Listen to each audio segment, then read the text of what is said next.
Salam sejahtera bagi kita semua, saudara yang terkasih dalam Kristus Yesus. Berjumpa lagi dengan saya di channel Penabur Benih. Dengan penuh rasa hormat dan empati, saya menyampaikan bahwa perjalanan spiritual seseorang adalah hal yang sangat pribadi dan mendalam.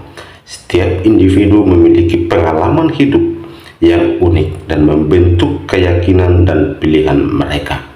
Dalam mendengarkan kesaksian seorang muslim yang memutuskan untuk berpindah keyakinan, kita juga diajak untuk memahami perjalanan batin yang penuh makna, tantangan, dan pencarian akan kebenaran menurut perspektifnya.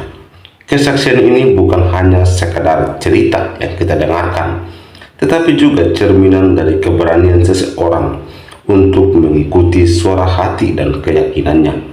Mengikuti meskipun mungkin menghadapi berbagai rintangan dan masalah. Dalam mendengarkan kisah seperti ini, penting bagi kita untuk mendekatinya dengan hati yang terbuka tanpa prasangka dan dengan penghormatan terhadap kebebasan beragama yang menjadi hak setiap manusia.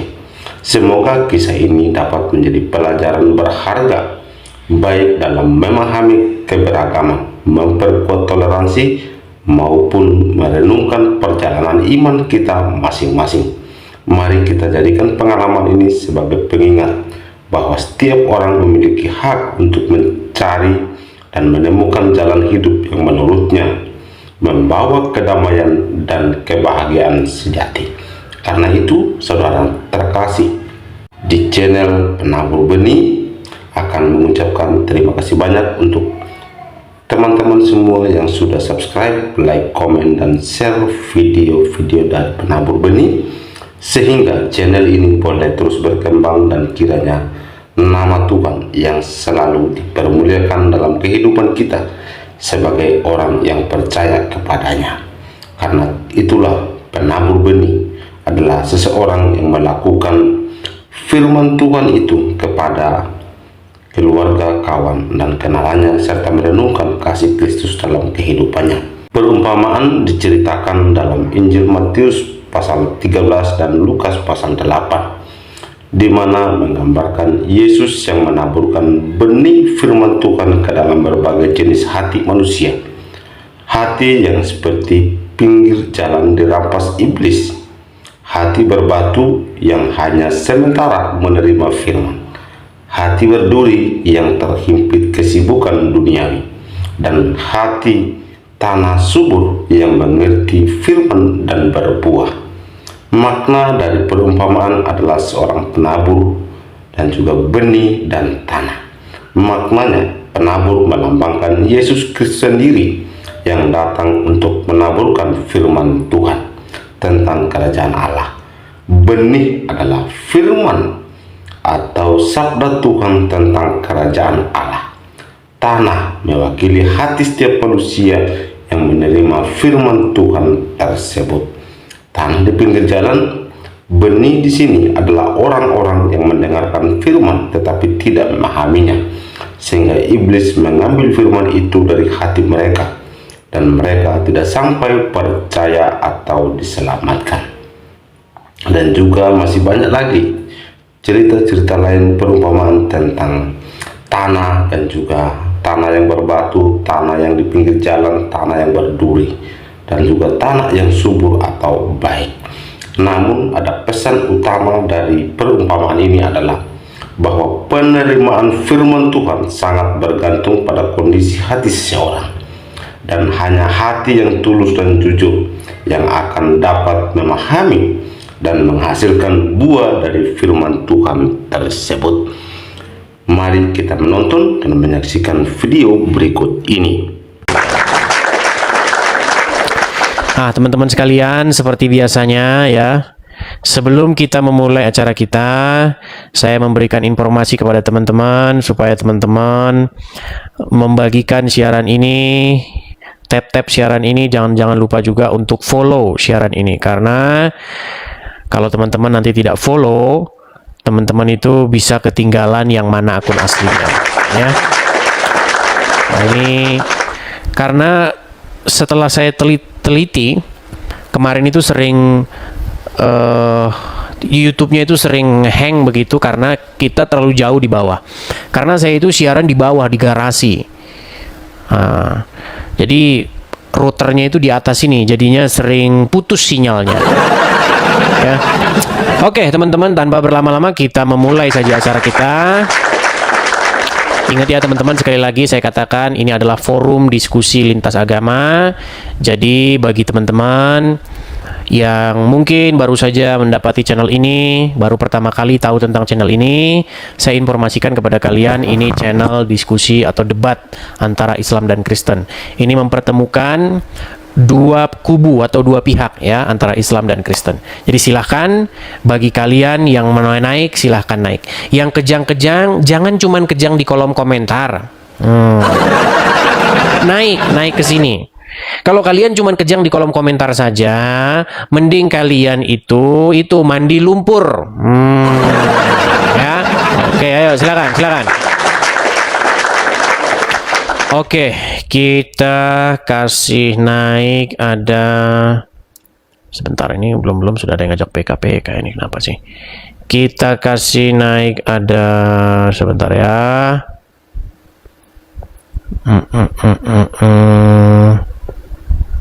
Dinda, coba kita kasih Dinda, semua berakhir sudah. Ya, silakan Dinda, silakan. Halo Dinda, oke. Selamat siang Dinda. Saya mau tanya dulu Dinda, Anda ini seorang Muslim atau Kristen? Iya Bang, dulunya saya Muslim Bang, sekarang udah masuk Kristen. Puji Tuhan. Dulunya Muslim, sekarang masuk Kristen. Oke, Dinda, saya mau tahu dulu nih Dinda, karena di channel saya ini semua itu harus diverifikasi. Kamu menjadi seorang Muslim itu dari sejak lahir atau bagaimana? Dari sejak lahir Bang. Sampai umur berapa? 37. Dari sejak lahir sampai 37 tahun menjadi Muslim, berarti lama jadi Muslim. Waktu Muslim, sholat nggak? Sholat atau baca Quran nggak?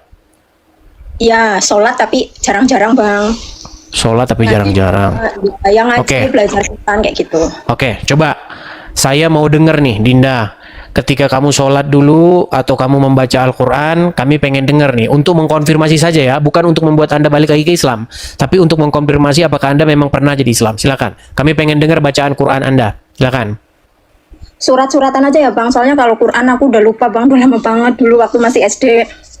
Kalau suratan nggak apa-apa. Silakan. Apa yang Anda ingat? Okay. Karena ujian atau tes seseorang Islam atau enggak, kemampuan dia jadi orang Arab. Silakan. A'udzubillahi minasyaitonirrajim. Bismillahirrahmanirrahim. Qul a'udzu birabbin nas, malikin nas, ilahin nas, min syarri waswasil khannas, alladzi yuwaswisu fi sudurin nas minal jinnati wan nas. Sah. Memang betul ya. Jadi dari caranya dia baca itu meyakinkan sekali bahwa dia benar-benar pernah menjadi seorang muslimah. Nah, sekarang alasan yang kedua yang kami pengen tahu nih, apa gerangan atau sebabnya akhirnya kamu meninggalkan agama Islam itu dan akhirnya kamu menjadi seorang Kristen? Silakan. Ya, yang saya pelajari di Islam dulu kan gini Bang, kayak kayak nggak menemukan titik kebenaran kayak gitu loh Bang. Karena apa ya Bang, saya dulu tuh orang tua mbah saya juga haji Bang, keluarga besar Islam. Cuman mungkin dalam satu keluarga itu aku yang paling bandel gitu. Bandel dalam arti punya teman orang Kristen saya berteman. Terus saya juga dulu pernah bekerja gitu di Jakarta, ngikut orang Kristen juga setahun kayak gitu. Jadi tuh kayak di situ saya belajar, maksudnya orang Islam sama orang Kristen tuh cara beribadah tuh berbeda gitu. Kalau orang Kristen itu kan setiap minggunya saya ke gereja dulu Bang, nganter anak-anak sekolah minggu, ikut majikan, kebaktian, beribadah di gereja itu rasanya hati itu kayak adem gitu, damai gitu loh Bang.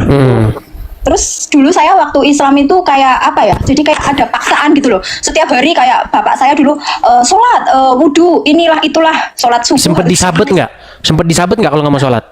Iya. Sering banyak orang kejadian begitu. Iya jujur gitu Bang, aku dulu kayak gitu. Cuman aku orangnya gini Bang, kalau orang tua nyuruh kamu sholat ya ya sholat, saya ambil wudhu tapi nggak pernah doa gitu ya. Terus nanti kalau udah masuk ke ruang sholat itu, ya di situ pakai mukena bang, tapi aku nggak sholat gitu loh bang.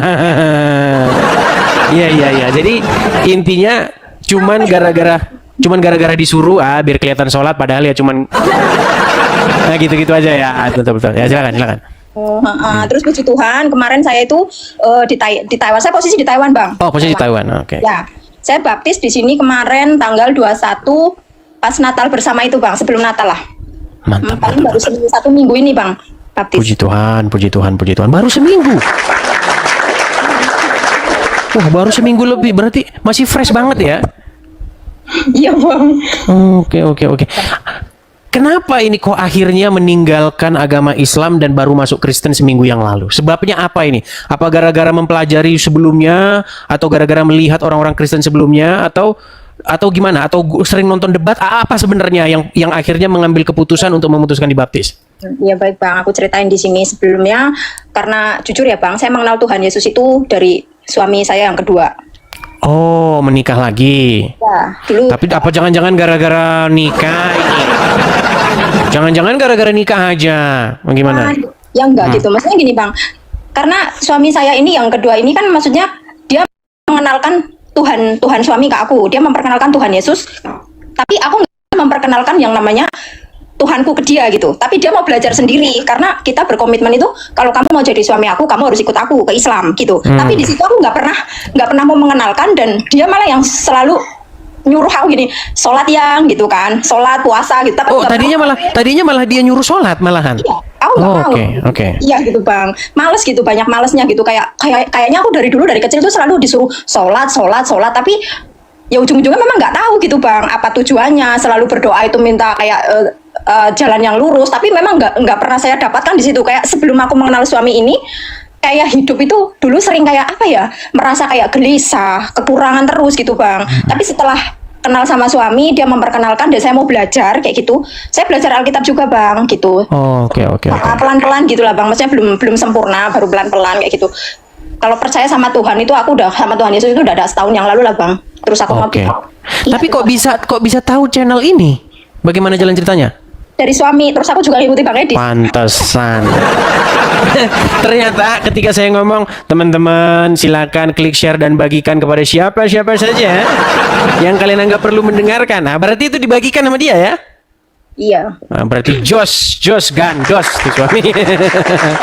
Nah, silakan. Lama loh bang, aku pengen naik gitu, tapi sama Bang Edi nggak pernah dinaikin. Ini baru puji Tuhan. Oh iya, karena baru. Biasanya kalau saya udah siaran lama, itu biasanya 90, 80 orang yang naik. Makanya kalau pengen cepet naik itu ya waktu saya buka itu langsung ajukan permintaan naik gitu.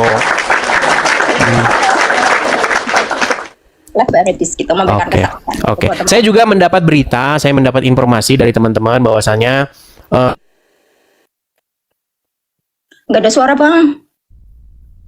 Kemudian di Taiwan itu memang banyak sekali orang-orang Islam yang masuk Kristen begitu, dan berita yang saya dengar katanya mereka itu kalau mengadakan kegiatan-kegiatan komsel apa gitu sampai berdesak-desakan begitu. Maksudnya di rumah apa adanya, di dapur yang sempit dan segala macam. Apa itu benar? Ya seperti itu bang. Kalau di Taiwan itu maksudnya ibadahnya atau apanya? Kadang-kadang suka ngumpul-ngumpul di rumah orang begitu, kita nyanyi-nyanyi mendalami Alkitab itu sampai katanya sampai uap-uapnya masakan itu sampai nempel di badan gitu. Apa itu benar? Ya, enggak juga lah bang. Enggak juga. Oke lah. Ya, baiklah ya. Saya ucapkan selamat sudah seminggu menjadi pengikut Tuhan Yesus. Ini ngomong-ngomong suami Anda ini baik sekali nih, bisa ngirimin. Halo bang. Halo. Oke. Pengen juga bersaksi bang. Oke, silakan. Dulu pernah mualaf 4 tahun. Gitu. Oh, tadinya mualaf. Oke. Sempat mualaf tadinya bang. Ya 4 tahun. Oh, 4 tahun. Dari situ begitu mualaf nggak selang lama ketemu channel Bang Edi, terus belajar gitu. Terus akhirnya kenal ini juga tak suruh sholat, tapi saya juga mengenalkan siapa itu Yesus, karena hati saya udah ngefans lah sama Bapak, sama Yesus gitu. Iya. Oke, akhirnya dari mualaf. Tapi tadinya apa bang? Tadinya Kristen. Kristen. Oke, sempat mualaf. Mualaf itu dalam rangka apa dulu? Dulu apa ya? Kenal wanita juga. Nah, ternyata mualaf gara-gara pengen nikah. Nah, lah itu langsung Oke. seolah langsung Suruh baca saya. suruh syahadat. Suruh syahadat. Iya. Oke lah bang. Artinya ini Anda sudah kembali ke jalan yang benar. Ya jangan sampai jatuh ke lubang yang sama untuk kedua kali bang ya. Jadi abang sudah hidup yang baru, sudah mendapat rumah tangga baru. Ya semoga mencerminkan ajaran. Mungkin yang bareng sama istri itu ada 4 dibaptis dari Muslim juga. Terus saya kemarin kan cuti bawa Alkitab. Terus ini ada satu lagi yang kepengen kenal sama Tuhan Yesus, tak bawain kitab saya gitu. Oke lah bang, oke lah ya. Selamat lah ya bang ya, selamat. Ya jangan lupa terus pantengin channel Edis TV dan juga channel-channel yang menurut Anda itu baik. Ya silahkan Anda tonton dan mengambil ilmu dan pelajaran. Dan yang paling terutama adalah abang dan juga istri semakin mencerminkan karakter Yesus. Seperti itu ya bang ya.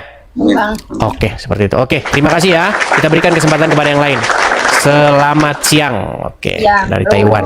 Yuk. Ya, teman-teman ya. Jadi memang kebanyakan ya mungkin 80-an% para mualaf itu kalau nonton channel saya itu hampir dipastikan dia pasti keluar lagi dari Islam. Karena saya sangat mengerti betul kok. Saya ngerti betul kenapa sih orang bisa mualaf gitu. Dan saya sangat mengerti betul ketika saya membahas agama Islam, itu orang-orang yang ngerti betul tentang agama Islam itu pasti akan meninggalkan. Seperti itu ya teman-teman ya. Oke. Kita kasih yang berikutnya, kita kasih naik ada Melati Kadiri. Oke, coba kita naik Melati Kadiri. Ya, selamat siang Melati Kadiri. Silahkan nyalakan kamera dulu. Hai Mas Edis. Melati Kadiri. Kayaknya saya lupa-lupa kasih. ingat. Ini nampaknya Iya, lupa yang lupa. tadinya Muslim, terus sekarang keluar dari Islam, tapi sekarang ini posisinya apa ini? Saya juga bingung ini. Melati Kadiri. Ya, gila, silakan Ibu Melati Kadiri. Iya betul, silakan. betul. Masih ingat, terima kasih. Masih Ya. ingat. Kemarin saya udah pakai salib loh ini. Oh ya? Itu saya berani pakai salib itu saya udah luar biasa. Menurut saya udah. Tapi kayak nggak salib itu? Ini bukan salib. Nanti gonta-ganti. Kadang Buddhis, kadang salib, kadang Buddhis, kadang salib. No. Menurut saya udah luar biasa itu. Oke lah. Entah Ya, silakan. ini simbol Buddhis ya. Coba, silakan apa yang mau disebut? Kemarin itu kan saya ada ngelihat yang judul beri saya 1001 alasan untuk apa gitu ya. Oh ya, silakan. Itu yang ingin saya apa itu? Lupa saya. 1001 alasan. 1001 Kalau ini kan alasan beri untuk meninggalkan agama Islam. Oke, sebentar ya. Kalau nggak salah masih di sini kok ya. 1001 Iya. alasan untuk meninggalkan agama Islam. Yang mana itu ya? itu betul. Mana sih? Kayaknya itu yang ingin saya sampaikan. Oh ya, silakanlah. Oke. Apa kira-kira Mungkin nanti. alasan? Apa kira-kira alasan Ibu Melati meninggalkan agama Islam? Coba berbagi cerita dulu. Tapi tentu saja ya, kita buat dengan bahasa yang tentu santun, kita buat dengan bahasa yang supaya gimana ya? Tidak dibilang nanti penistaan agama gitu ya, supaya itu aman juga bagi Saya Ibu terlalu Melati garang Kadiri. ya. Iya. Jadi kita tahu ya bahwa kadang-kadang kalau orang Islam nih, kalau orang Islam dia mualaf, kalau orang Islam masuk Kristen gitu, bukan, kalau orang Kristen masuk Islam, mereka itu biasanya bebas ngomong, saya keluar dari Kristen karena Kristen begini begitu, itu bangga mereka di masjid itu. Tapi kalau misalnya ada orang keluar dari Islam, mengungkapkan alasan-alasan keluar dari Islam, ini penistaan agama, ini tangkap. Itu apa namanya, mindset seperti itu atau keadaan yang seperti itu memang terjadi di negara kita. Jadi saya persilakan Ibu Melati, tapi dengan bahasa-bahasa yang semoga nanti tidak menjerat Ibu Melati. Silakan. Wah, tidak menjerat saya. Sementara selama ini saya ngomongnya terlalu keras ya, bahwa Enggak juga sih. Kalau saya sih ya nggak masalah. Cuman saya ingatkan gitu loh, jangan sampai Ibu nanti mengeluarkan statement-statement nanti berujung kepada biasanya penistaan agama. Silakan. silakan. Iya, memang itu kadrun menurut saya memang sangat-sangat nggak adil ya, terutama Konoha itu sangat-sangat nggak adil. Di mereka dengan leluasannya mengata-ngatain agama yang lain begini. Itu yang membuat saya sangat-sangat panas dan berusaha untuk langsung balik gitu, Mas Edis ya. Jadi ketika dikatakan bahwa oh Tuhan kamu pakai kolor dan bla bla bla, itu saya itu ingin meluap-luap, rasanya meluap-luap, ingin balikkan. Lah kok itu loh menuhan, kalau orang Kristen menuhankan Yesus itu pas. Terus kalian itu loh terlihat banget kalau menuhankan Muhammad. Kenapa kalian tidak mau intinya seperti itu, banyak lah. Nanti saya melebar nanti. Intinya saya mau katakan bahwa yang 1001 alasan itu satu saja yang saya nemu setelah saya berusaha untuk tinggalin itu gurun ragil itu, bahwa ketika di Al-Quran itu ada menyatakan bahwa Isa itu manusia paling mulia, ya kan? Ya kan? Masa di situ kan? Ya, suci.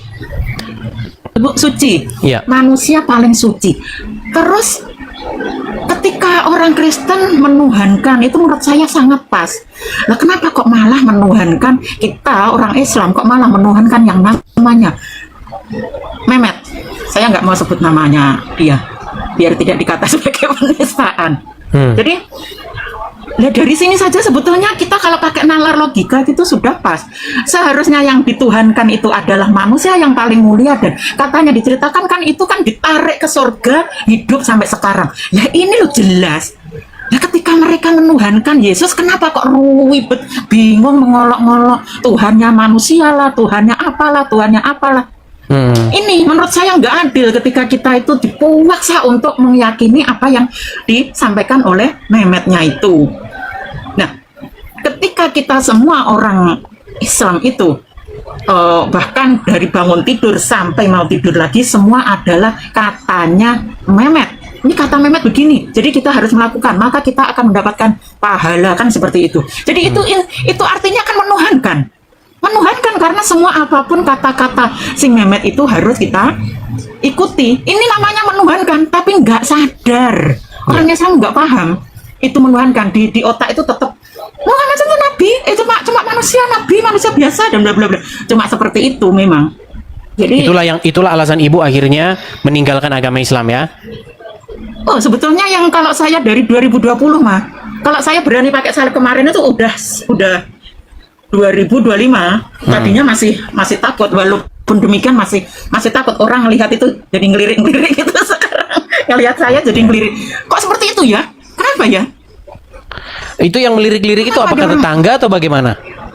Tetangga ya, teman gitu, tetangga tapi yang agak-agak bagaimana respon atau pandangan dari tetangga-tetangga ketika ibu meninggalkan agama Islam? Apakah mereka ya negatif atau bagaimana? Ada sih yang mendukung gitu, nggak apa-apa, itu berarti orang sangat sudah. Tapi entah kalau di belakang ya, yang jelas di depan saya itu apa ya istilahnya ya, welcome gitu, nggak ada yang kamu. Tapi entah kalau di belakang itu saya don't care memang kalau udah. Tapi masih ada yang ini dari komen-komen ini, ada yang ngomong katanya tidak pernah menjadi muslim atau bagaimana. Masih ingat nggak doa-doa dulu waktu sholat atau bagaimana? Kalau nggak salah Ibu Melati ini dulu bahkan salah satu pemimpin pengajian ya. Iya, saya orang muslimat ya, pengurus muslimat, guru agama Islam. Saya berusaha, saya menyadari bahwa ada yang salah di agama itu adalah ketika saya berusaha mendirikan grup WhatsApp membaca Al-Quran satu hari satu juz. Jadi itu berlaku sampai 4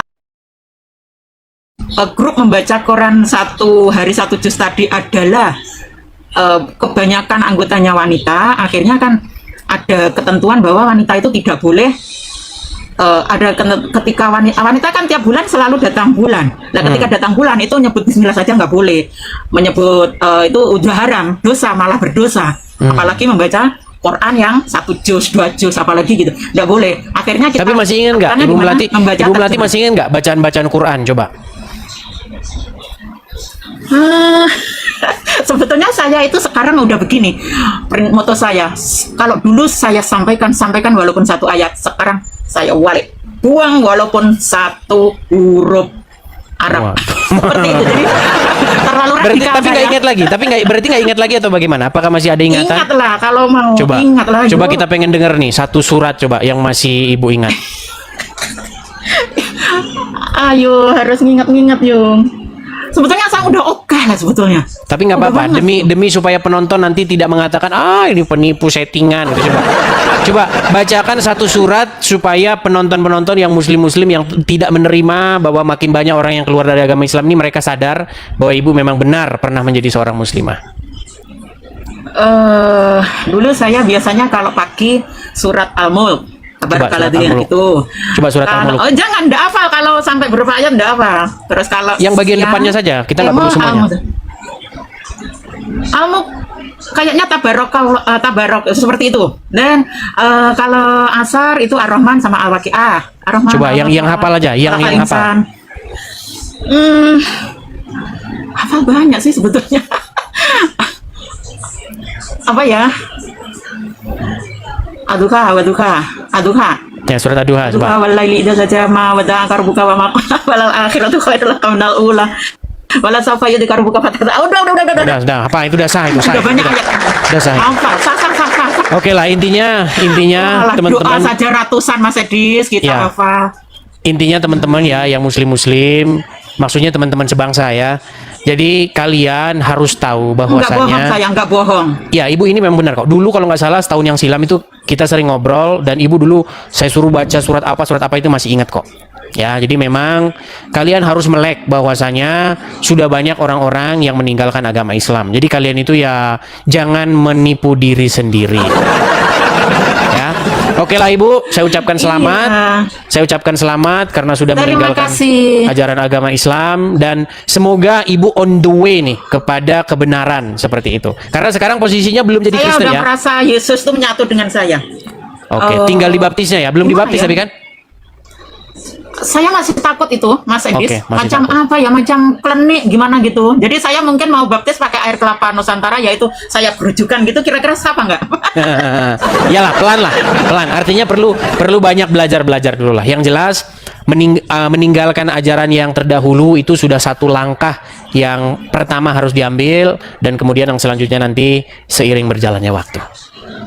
Ini mungkin Mas Edis yang membuat saya agak takut jadi Kristen itu karena kayaknya sama dengan Islamnya begini. Mengatakan yang lain salah itu. Gimana? Yang maksudnya gimana? Kalau nggak Kristen masuk neraka macam Islam. Kalau nggak Islam, Ya, yang lain masuk neraka. itu perlu Gimana kita itu? pelajari. Jadi begini. Jadi sebenarnya yang inti daripada ajaran Kristen itu adalah menjadi serupa dan segambar dengan Yesus, sang teladan kita. Begitu. Jadi sebenarnya tidak penting agama itu apa, begitu. Percuma Kristen kalau miripnya sama ya Abdul Lano. Ya kan? Percuma. Di KTP Kristen tapi mirip sama Abdul ya susah. Begitu. Jadi banyak orang itu terjebak di dalam yang namanya sebuah administrasi, begitu. Padahal kalau kita merujuk kepada murid-murid Tuhan Yesus sendiri, nggak ada kayaknya mereka itu yang pakai KTP di KTP-nya. Petrus, Iya, Simon Petrus ini, coba lihat KTP-mu apa? Nggak ada, gitu. Makanya sebenarnya kekristenan itu sendiri bukan agama. Kekristenan itu sendiri adalah jalan hidup. Itu penamaan dari orang lain sebenarnya, yaitu para pengikut Kristus. Nah, para pengikut Kristus itu adalah orang-orang yang membuat dirinya meneladani Yesus, begitu. Seperti itu. Nah, itu apa namanya? Butuh pembelajaran yang lebih dalam lah. Karena memang banyak orang awam itu berpikir bahwa keselamatan itu adalah soal administrasi begitu. Karena pengaruh-pengaruh Islam itu sangat kuat di dalam kekristenan gitu. Contoh misalnya, nanti kalau salah ngubur nanti masuk neraka. Kalau tidak dikubur tepat waktu nanti begini, begitu. Kalau nanti tidak tertulis agamanya Kristen nanti masuk neraka. Padahal bukan seperti itu. Enggak kan? Iya, jadi yang paling ya. penting begini, yang paling penting itu adalah supaya kita itu menjadi serupa dan segambar dengan Kristus Yesus seperti itu. Ya, nanti mungkin ada tim yang nanti mau ngobrol lebih mendalam sama ibu kalau ibu mau dibaptis atau masih takut dibaptis. Di tempat kami ini ya, kita memang belum punya tim yang official sih ya, tapi saya rasa pasti nanti ada yang inbox ibu untuk mempelajari itu sebelum, karena juga tidak memaksa ya, belajar dulu, kemudian nanti kalau benar-benar mantap baru dibaptis seperti itu. Ya, Jadi- memang jadi- cita-cita saya ingin meminoritaskan mayoritas saat ini. Kalau mayoritasnya bukan yang saat ini, yakin Indonesia akan maju. Jadi mari bersama-sama untuk meminoritaskan yang mayoritas saat ini. Terserah mau agama apa saja, tapi memang kalau udah Kristen berarti kita menyatu dengan Tuhan. Udah, itu menurut Ya. saya paling benar itu. Menyatu, manusia menyatu dengan Tuhan itu benar. Oke, hanya itu saja Ibu Melati ya.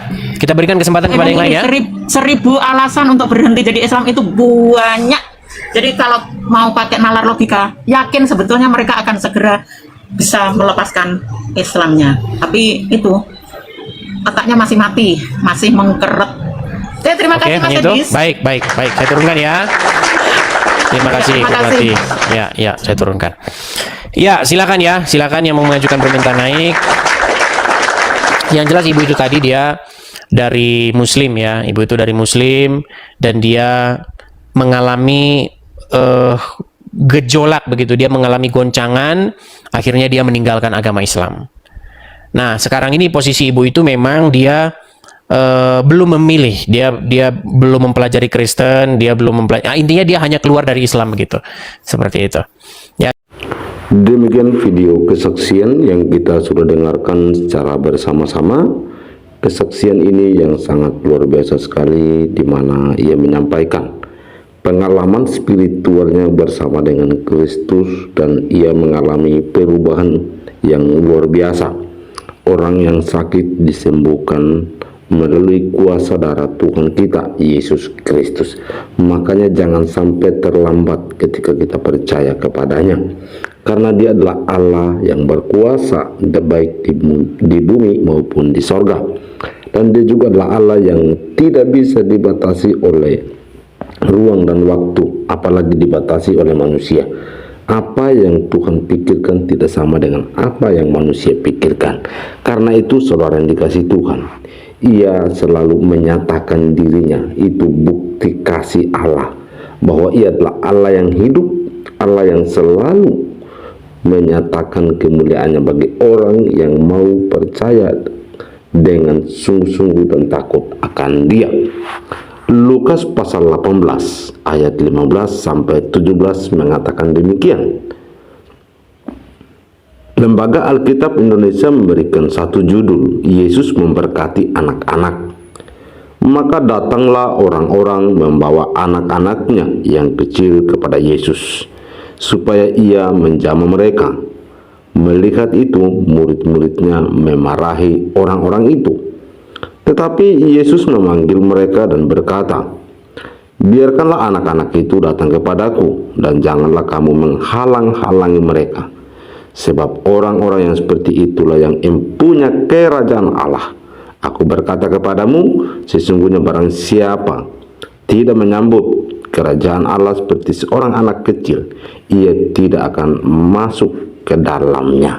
Demikian firman Tuhan, saudara yang dikasih Tuhan. Sebenarnya yang menjadi pertanyaan kita dan menjadi topik dalam perenungan firman Tuhan ini adalah, ada apa dengan anak kecil? Seorang ibu menggendong anak kecil naik bis pulang ke rumah. Ketika kernet menghitung penumpang, ia berkata, anaknya di pangku saja ya bu, bebas tiket. Umumnya anak kecil sering dianggap lemah, belum mengerti apa-apa, masih bergantung pada orang tua, belum dianggap penting dalam lingkungan sosial, bahkan kehadirannya tidak dihitung. Ketika orang-orang membawa anak-anak kecil kepada Tuhan Yesus, murid-muridnya memarahi orang-orang itu. Alasannya, Yesus sudah lelah karena sepanjang hari berjalan dan mengajar tentang kerajaan Allah. Sedangkan anak-anak itu berjumlah belumlah mengerti tentang pengajaran Yesus. Biarlah nanti orang dewasa yang mengajarkannya kepada anak-anak mereka masing-masing. Tidak harus Yesus yang turun tangan mengajarkan anak-anak kecil. Sekarang jangan halangi Yesus dalam perjalanannya. Melihat perbuatan murid-muridnya itu, Yesus memanggil orang-orang yang membawa anak-anak itu dan berkata, biarkanlah anak-anak itu datang kepadaku dan jangan halang-halangi mereka, sebab orang-orang seperti inilah yang memiliki kerajaan Allah. Sepertinya Yesus tidak mengindahkan perbuatan murid-muridnya. Dia mengajar dengan menyuruh orang-orang itu membawa anak-anak kepadanya. Lalu Yesus berkata kepada murid-muridnya, siapa saja yang tidak menyambut kerajaan Allah seperti seorang anak kecil, ia tidak akan masuk ke dalamnya. Bagi Yesus, anak-anak itu sangat berharga, bukan penghalang untuk menyatakan kerajaan Allah. Mereka berhak mendapatkan berkat Yesus dan harap dihitung keberadaannya. Ada dua anggapan orang dewasa terhadap anak-anak, menganggap penting dan menganggap tidak penting. Namun Yesus menunjukkan kepada kita pentingnya menyambut kerajaan Allah seperti anak-anak itu. Anak-anak memilih karakter jujur, polos, mudah berteman, dan mudah mengampuni. Gambaran kerajaan Allah itu mau berteman dengan siapa saja, rela mengampuni, dan mau hidup damai di sekitar. Kita pun dapat meneladani orang-orang yang membawa anak-anak kepada Yesus. Karena itu, saudara yang dikasih Tuhan, jangan kita membiarkan diri kita dikuasai oleh pemikiran-pemikiran yang berasumsi. Tetapi di sini Tuhan Yesus menyatakan bahwa biarkan anak-anak kecil itu datang kepadaku. Dan itu lebih menekankan ayat 17 bahwa aku berkata kepadamu, sesungguhnya barang siapa menyambut kerajaan Allah seperti seorang anak kecil, ia tidak akan masuk ke dalamnya. Jadi apapun itu, anak kecil tetap berharga di mata Tuhan. Demikian dengan orang yang baru percaya kepada Kristus Yesus. Mereka seperti bayi yang masih membutuhkan susu yang murni. Mereka masih membutuhkan makanan rohani yang memang benar-benar makanan rohani tersebut adalah firman Tuhan, di mana mereka makan seperti bubur yang masih belum keras. Demikian dengan yang kita dengarkan apa yang disampaikan oleh Murtadin ini ketika ia mengambil keputusan percaya kepada Kristus, dan bahkan dalam komentar-komentar yang ia jawab, ia respon dalam TikTok, di mana ia menyampaikan kerajaan Allah, memberitakan Injil kepada mereka, bahwa kuasa Yesus itu seperti ini. Allah yang kita sembah di dalam Yesus adalah Allah yang berkuasa. Itulah yang menjadi tujuan dia menyampaikan kesaksian ini, melalui ada orang yang komentar yang mengarah kepada hal yang negatif, tetapi dia memberkati mereka. Maka dari itu ia yakin dan percaya bahwa Kristus adalah Allah yang mengampuni, Allah yang mengasihi. Maka ia juga menerapkan kasih itu kepada orang-orang yang memang meresponi kesaksian dia dengan cara yang negatif, dan bahkan mereka punya motivasi yang salah terhadap apa yang ia sampaikan. Karena itu saudara dikasih Tuhan, mari kita terus bersaksi kepada siapapun dan dimanapun, supaya Injil dapat diberitakan dan Tuhan Yesus dipermuliakan. Demikian firman Tuhan dan juga perlindungan dan video kesaksian yang kita sudah dengarkan secara bersama-sama. Semoga ini boleh menjadi berkat dan Tuhan kita Yesus Kristus semakin dimuliakan dan diagungkan, karena Dia adalah Allah yang layak disembah, dipuja. Dialah pencipta langit dan bumi serta segala isinya. Tuhan Yesus memberkati. Shalom.